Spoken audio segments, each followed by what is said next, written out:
Alright, in this video we are going to be discussing a sacrifice to set up a double attack. Okay, remember we said a double attack is when one piece is attacking two pieces simultaneously. Right, don't confuse a double attack with a double check or with a discovered check. Alright, so again, we're looking at Igor Shushkin's book, volume 6, and we're on puzzles number 61.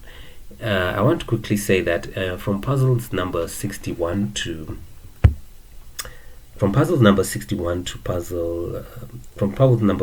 to puzzle number 66, they involve a sacrifice, and the sacrifice refers to an intentional giving up of material such as a pawn or a piece to achieve a strategic advantage or to gain a tactical benefit.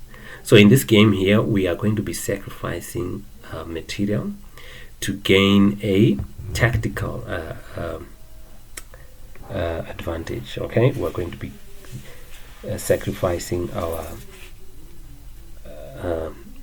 material to give away to gain a tactical advantage.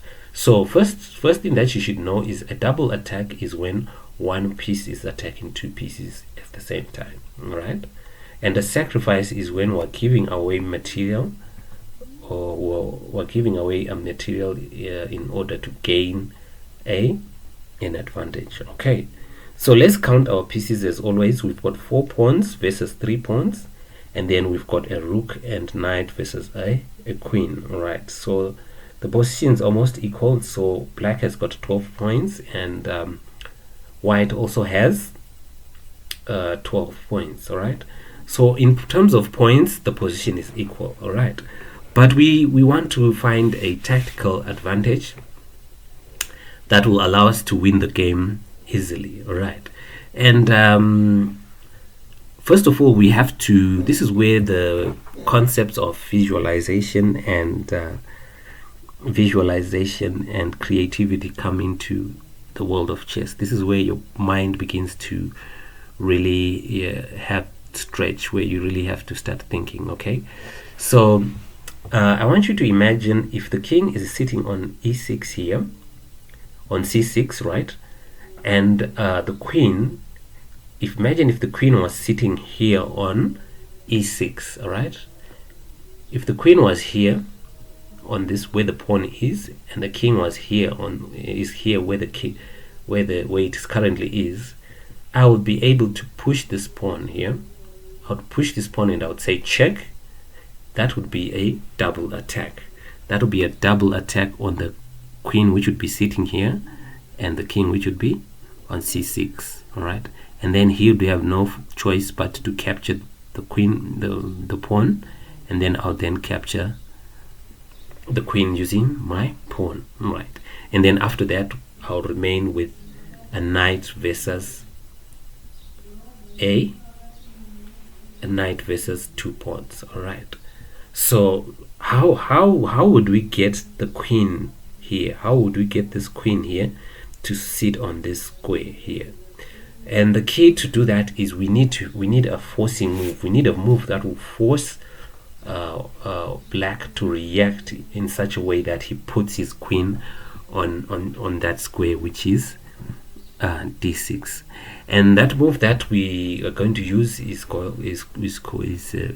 a sacrifice. All right, so let me show you an example of a sacrifice to set.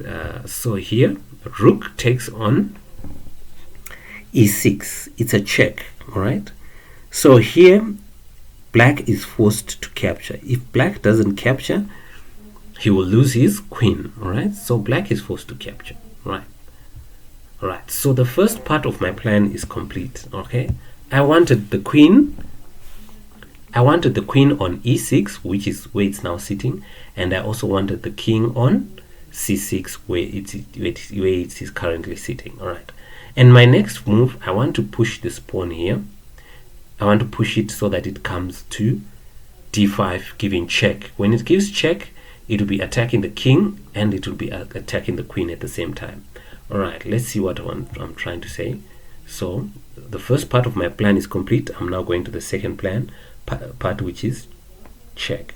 So check again. Black is forced to react to the check. Okay, black is forced to react to the check.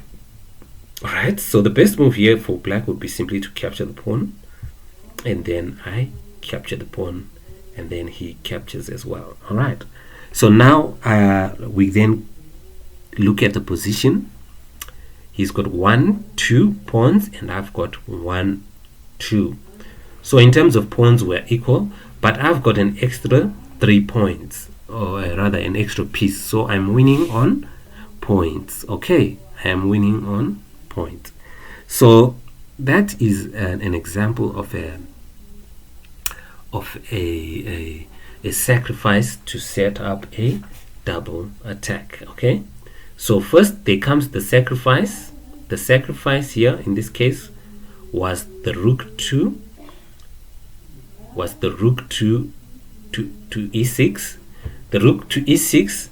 Of course, the rook is not protected by anything, but it allows the queen to come to the important square, which is e6, where we can then push this pawn here, and the pawn can then make a double attack, okay, on the king and the queen, and which was then becomes the second part of my plan. All right, when then he's forced to capture, and then I capture. Right, so that's the basic concept of a double attack.